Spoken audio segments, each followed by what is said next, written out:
दोस्तों आज की इस वीडियो में हम बात करेंगे मेघालय के एक और beautiful and famous tourist place Cherrapunji के बारे में। इस वीडियो में हम आपको बताएंगे कि आप चेरापूंजी कैसे जाएं, चेरापूंजी में ठहरने और खाने पीने की क्या व्यवस्था रहेगी और ये व्यवस्था आपको कैसे करनी होगी।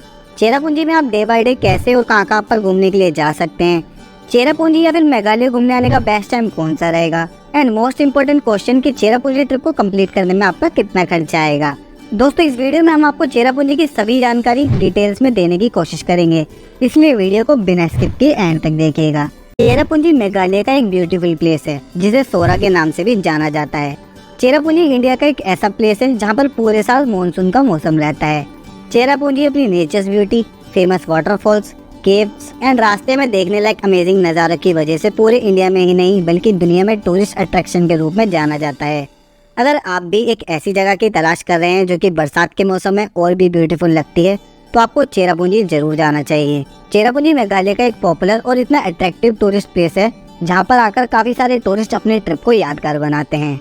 और अगर आप मेघालय ट्रिप प्लान करने की सोच रहे हैं तो आपको मेघालय के इस खूबसूरत प्लेस पर जरूर आना होगा। यहाँ पर कई ऐसे प्लेसेस है जहाँ पर आपको टूरिस्ट की कम भीड़ देखने को मिलती है एंड आप वहाँ पर अच्छे से टाइम स्पेंड कर सकते हैं एंड एंजॉय भी कर सकते हैं। लेकिन चेरापूंजी ट्रिप के बारे में या फिर चेरापूंजी के टूरिस्ट प्लेसेस के बारे में जानने से पहले आपको ये जानना होगा कि आप चेरापूंजी तक कैसे पहुंच सकते हैं। दोस्तों आप चेरापूंजी तक बस, ट्रेन या फ्लाइट के थ्रू पहुंच सकते हैं। चलिए दोस्तों मैं आपको चेरापूंजी पहुंचने का सबसे इजी तरीका बताता हूँ। अगर आप चेरापूंजी तक बस के थ्रू पहुँचना चाहते हैं तो आपको गुवाहाटी से चेरापूंजी के लिए buses, sharing taxi and private taxi मिल जाती है।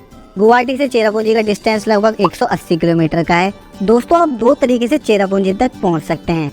पहला, आप डायरेक्ट बस से चेरापूंजी तक जा सकते हैं जिसकी टिकट चार्जेस लगभग 350 रुपए पर पर्सन के रहते हैं एंड शेयरिंग टैक्सी से जाने के प्राइस लगभग 800 रुपए पर पर्सन के रहते हैं एंड प्राइवेट टैक्सी आपको लगभग 3500 रुपए में चेरापूंजी तक ड्रॉप कर देती है। अगर आपको गुवाहाटी से चेरापूंजी तक के लिए डायरेक्ट ट्रांसपोर्ट की सुविधा नहीं मिलती है तो आपके पास एक और ऑप्शन बचता है। आप शिलोंग तक बस, शेयरिंग टैक्सी या फिर प्राइवेट टैक्सी बुक करके जा सकते हैं जिसके प्राइस कुछ इस तरह से रहते हैं।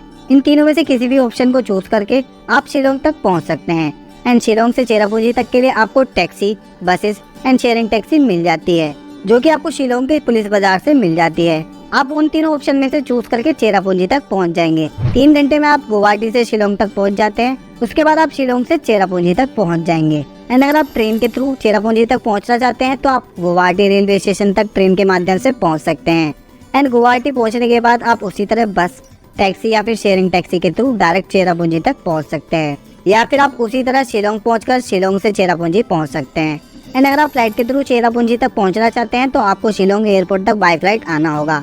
लेकिन दोस्तों अगर आपको आपके शहर से शिलोंग एयरपोर्ट तक के लिए डायरेक्ट फ्लाइट की सुविधा नहीं मिलती है तो आप गुवाहाटी एयरपोर्ट तक बाय फ्लाइट आ सकते हैं। गुवाहाटी एयरपोर्ट भारत के सभी बड़े शहरों से वेल कनेक्टेड है तो आपको ज्यादा परेशानी नहीं होगी आने में। एंड आप उसी तरह गुवाहाटी एयरपोर्ट से चेरापूंजी तक बस, टैक्सी या फिर प्राइवेट टैक्सी के थ्रू जा सकते हैं।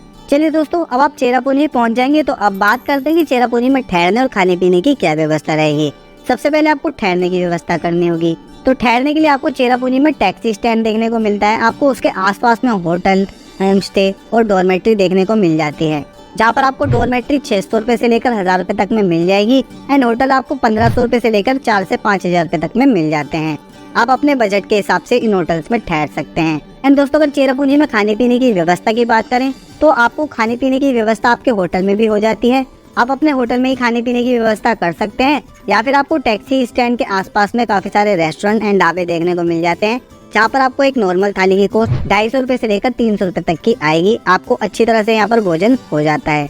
चलिए दोस्तों अब खाने पीने की व्यवस्था करने के बाद अब बात कर लेते हैं कि आप चेरापूंजी में कहाँ पर घूमने के लिए जा सकते हैं और कैसे घूमने के लिए जा सकते हैं। दोस्तों आप सभी टूरिस्ट प्लेसेस पर घूमने के लिए 2 ऑप्शन को चूज कर सकते हैं। आप स्कूटी या फिर बाइक रेंट पर लेकर जा सकते हैं जिसके प्राइस कुछ इस तरह से रहते हैं। आप स्कूटी या फिर बाइक रेंट पर लेकर सभी टूरिस्ट प्लेसेस को कवर कर सकते हैं। इसमें पेट्रोल का खर्चा ऐड नहीं है, आपको पेट्रोल अलग से ही डलवाना होता है। एंड दोस्तों ध्यान रखिएगा आपके पास आधार कार्ड और लाइसेंस होना जरूरी है। या फिर अगर आप अपनी फैमिली के साथ आए हैं तो आप टैक्सी बुक करके भी जा सकते हैं जिसमें आपको 4 से 5000 रुपए तक में टैक्सी बुक हो जाती है जिसमें आपके 5 से 6 टूरिस्ट प्लेसेस को कवर करा देती है। आप अच्छे से इसमें भी एंजॉय कर सकते हैं अगर आप अपनी फैमिली के साथ आए हैं तो। लेकिन दोस्तों मेरे हिसाब से बेस्ट ऑप्शन ये रहेगा कि आप स्कूटी या फिर बाइक रेंट पर ले लीजिए और उसी से आप सभी टूरिस्ट प्लेसेस को कवर कर लीजिए। आप अच्छे से टाइम स्पेंड कर सकते हैं किसी भी जगह पर और अच्छे से आप एंजॉय भी कर सकते हैं। चलिए दोस्तों, अब बात करते हैं कि आप सबसे पहले कहाँ पर घूमने के लिए जा सकते हैं। आप सबसे पहले डैम्सलेन वाटरफॉल के लिए जा सकते हैं, जो कि चेरापूंजी से लगभग 5 किलोमीटर की दूरी पर है। ये एक ब्यूटीफुल वाटरफॉल है जिसे आप वहाँ से देख सकते हैं जहाँ से गिरता है। ये नज़ारा भी काफी खूबसूरत लगता है, लेकिन यहाँ खड़े होते समय आपको थोड़ी सावधानी भी रखनी पड़ती है। ये वाटरफॉल करीब 90 मीटर की ऊंचाई से गिरता है। यहाँ का नज़ारा भी देखने लायक होता है एंड अपने कैमरे में कैप्चर करने लायक होता है।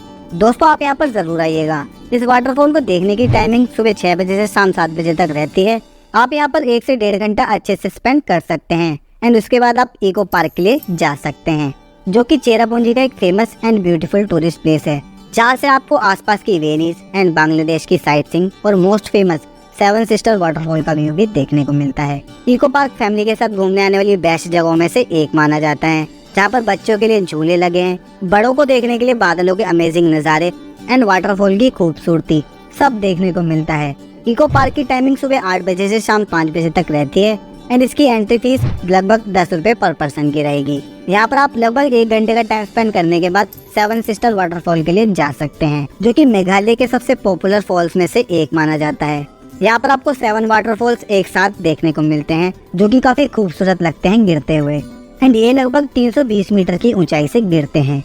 दोस्तों, अगर आप मानसून के समय में 7 सिस्टर फॉल्स को देखने के लिए आए हैं तो इस समय इसकी खूबसूरती और भी बढ़ जाती है, जिसमें आपको सभी 7 वाटरफॉल्स गिरते हुए दिखाई देते हैं, जिसे देखने के बाद आपकी ट्रिप का यादगार समय ये बन जाएगा। आप यहाँ पर सुबह 8 बजे से शाम 5 बजे के बीच में आ सकते हैं एंड यहाँ पर आप अच्छे से टाइम स्पेंड करने के बाद और अच्छे से एंजॉय करने के बाद मोसमाई केव्स के लिए जा सकते हैं, जो कि चेरापूंजी से लगभग 4 किलोमीटर की दूरी पर है। इस केव की एंट्री टिकट 20 रुपए पर पर्सन की रहती है। आपको केव तक पहुँचने के लिए थोड़ा ट्रैकिंग करके जाना होता है, देन आपको केव का एंट्रेंस देखने को मिलेगा। अंदर आपको पतले पतले एंड छोटे छोटे रास्ते देखने को मिलते हैं। थोड़ा झुक के जाना पड़ता है, लेकिन काफी अच्छा फील होगा आपको यहाँ पर आकर। यहाँ पर आकर आपको काफी नए नए एक्सपीरियंस होंगे, जहाँ पर चेरापूंजी आने वाले बच्चों से लेकर बड़े बूढ़े तक आकर यहाँ पर काफी एंजॉय कर सकते हैं। अंदर जाकर आपको इन पतली गुफाओं से दूसरी तरफ से बाहर आना होता है एंड अगर इसकी टाइमिंग की बात करें तो आप यहाँ पर सुबह 9 बजे से 5 बजे के बीच में आ सकते हैं। केव से बाहर आकर आपको कुछ दूर तक और चलना होता है। यहाँ पर आपको 1 से 1.5 घंटा लग जाता है अच्छे से एक्सपीरियंस करने के लिए। उसके बाद आप नौकालिकाई फॉल्स के लिए जा सकते हैं। नौकालिकाई वाटरफॉल चेरापूंजी से लगभग 5 किलोमीटर की दूरी पर है। ये वाटरफॉल लगभग 1000 फीट से गिरता है, जो कि काफी खूबसूरत लगता है गिरते हुए। आपको थोड़ा ट्रैक करके नौकालिकाई वाटरफॉल्स तक जाना होता है। नौकालिकाई वाटरफॉल्स खूबसूरत तो है ही, लेकिन एक इसकी स्टोरी भी है। ऐसा माना जाता है कि लिकाई नाम की एक महिला थी, जो कि विधवा थी। उन्होंने दूसरी शादी की, लेकिन उनकी पहली शादी से उनकी एक बेटी थी, जो कि उनके दूसरे पति को पसंद नहीं थी। लिकाई ज्यादातर समय अपनी बेटी को देती थी। एक दिन जब लिकाई किसी काम से बाहर गई तो उसके पति ने उस लड़की को मारकर पका दिया। जब लिकाई घर पर आई तो उसने भोजन में वही खा लिया जो कि उसके पति ने मारकर पकाया था, लेकिन बाद में उसको पता चला कि उसने गलती से अपनी बेटी को ही खा लिया है। जिसके पता चलने के बाद उसको काफी दुख हुआ और लिकाई ने उस दुख में आकर इस वाटरफॉल के ऊपर से कूदकर अपनी जान दे दी थी। ये स्टोरी आपको यहाँ पर काफी सारे लोकल से सुनने को मिलेगी अगर आप यहाँ पर जाएंगे तो, और लोगों से यहाँ पर आकर बात करेंगे तो। ये फॉल्स चेरापूंजी घूमने आने वाले टूरिस्ट प्लेस की लिस्ट में जरूर शामिल होता है। आप दिन में यहाँ पर कभी भी आ सकते हैं। दिन के समय में इसकी खूबसूरती देखने लायक होती है। उसके बाद आप बीसोडोंग के लिए जा सकते हैं, जो कि 3 स्टेप वाटरफॉल्स के नाम से भी जाना जाता है। लेकिन पर्सनली मैं आपको रिकमेंड करूंगा कि अगर आप यंग एज के हैं तो ही आप यहाँ पर जाए, बिकॉज यहाँ तक पहुँचने का रास्ता काफी एडवेंचर से भरा हुआ है। लकड़ी के स्टेयर्स है जहाँ से आपको उतरना होता है और चढ़ना भी होता है, जो कि काफी कठिन रास्ता रहता है। लेकिन जैसे ही आप नीचे पहुँचेंगे तो आप इस शीशे जैसे साफ पानी में उतरे बगैर नहीं रह पाएंगे। यहाँ पर आप 2 से 2.5 घंटा अच्छे से एंजॉय करिए। यहाँ पर आप झरने के नीचे नहाइए भी, काफी अच्छा रहता है। काफी अच्छा टाइम स्पेंड होगा। 2 से 2.5 घंटे पता ही नहीं चलेंगे आपको कब बीत गए। दोस्तों, आप यहाँ पर इन सभी प्लेसेस को घूम सकते हैं। 2 दिन में आप इन सभी प्लेसेस को कवर कर सकते हैं। थोड़ा थोड़ा समय अगर आप भी देते हैं 2 से 2.5 घंटा सभी प्लेसेस को, तो आप अच्छे से 2 दिन में इन सभी प्लेसेस पर घूम सकते हैं। अगर फिर भी आपके पास चेरापूंजी में घूमने के लिए समय और है तो आप अरवा केव्स के लिए जा सकते हैं, रेनबो फॉल्स के लिए जा सकते हैं, वाह काबा जा सकते हैं, जो कि काफी खूबसूरत प्लेसेस है। इन सभी प्लेसेस को भी आप एक्सप्लोर कर सकते हैं और चेरापूंजी के इन सभी टूरिस्ट प्लेसेस को कवर करने के बाद आप अपने होटल के लिए वापस आ सकते हैं उस रात, और उसके बाद आप अपने घर के लिए वापस लौट सकते हैं। अगर आपकी फ्लाइट है तो आप फ्लाइट के थ्रू जा सकते हैं, या फिर आप ट्रेन या फिर बस के थ्रू भी अपने घर के लिए लौट सकते हैं। दोस्तों, आप चेरापूंजी के लिए लगभग 2 दिन का समय निकाल के आइएगा और अगर आप शिलोंग को भी कवर कर रहे हैं अपनी मेघालय ट्रिप के लिए, तो आप 2 दिन का समय शिलोंग के लिए भी निकाल सकते हैं। शिलोंग भी आप 2 दिन में अच्छे से कवर कर सकते हैं। अगर आप शिलोंग ट्रिप के बारे में और भी डिटेल्स में जानना चाहते हैं, तो आपको शिलोंग ट्रिप की पूरी जानकारी की वीडियो की लिंक नीचे डिस्क्रिप्शन में मिल जाएगी। आप उस लिंक पर क्लिक करके वीडियो को देख सकते हैं। चलिए दोस्तों, बात करते हैं कि यहाँ पर आने का बेस्ट टाइम कौन सा रहेगा। तो आपकी जानकारी के लिए बता दूं कि आप मेघालय के किसी भी प्लेसेस पर अगस्त से लेकर मई के बीच में आ सकते हैं। इस समय पर काफी अच्छा मौसम रहता है, आप अच्छे से एंजॉय कर सकते हैं अपनी ट्रिप को। चलिए दोस्तों, बात करते हैं कि चेरापूंजी ट्रिप को कंप्लीट करने में आपका कितना खर्चा आएगा। दोस्तों, चेरापूंजी ट्रिप को कंप्लीट करने में एक पर्सन का खर्चा 4000 रुपए से लेकर 5000 रुपए तक का आएगा। इसमें मैंने आपके किसी भी तरह के ट्रांसपोर्टेशन का खर्चा इंक्लूड नहीं किया है। इसमें मैंने सिर्फ आपके चेरापूंजी पहुंचने के बाद का खर्चा इंक्लूड किया है। आई होप आपको मेरी इस वीडियो से चेरापूंजी ट्रिप की पूरी इन्फॉर्मेशन मिली होगी।